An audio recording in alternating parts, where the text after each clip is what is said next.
Hey folks, I'm Greg Smythe coming to you from the heart of Silicon Valley. I'm bringing you weekly videos on how to demystify the career pivot. In this week's video, I'm going to give you my top 10 list of things I wish I knew when I did my pivot in 2016. So let's get into it.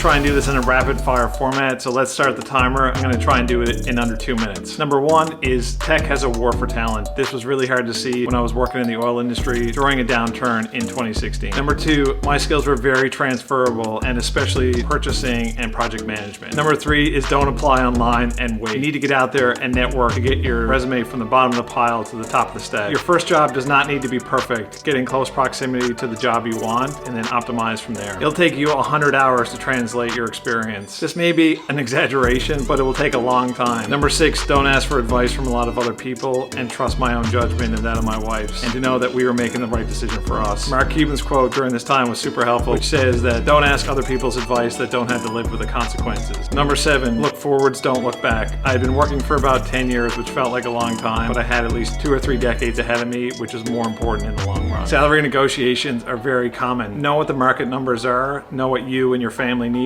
and don't be surprised if you get asked for these numbers early on in the interview process. Recruiters commonly ask it in the very first interview. Number 9, visualize your experience. You need a portfolio, especially if you're changing industries, and use it to add visual context to any of the answers you give. And number 10 is focus, focus, focus. It's fine at the beginning to start with a broad aperture, but you need to narrow down on a very small subset of companies, connect with a very focused group of people, and apply for basically one job title. If you like the content, make sure to follow me on LinkedIn and subscribe to my YouTube channel. If you've recently done a career pivot, I'd love to hear the lessons that you've learned, so make sure to comment below. Thanks again for watching, and we'll see you next week.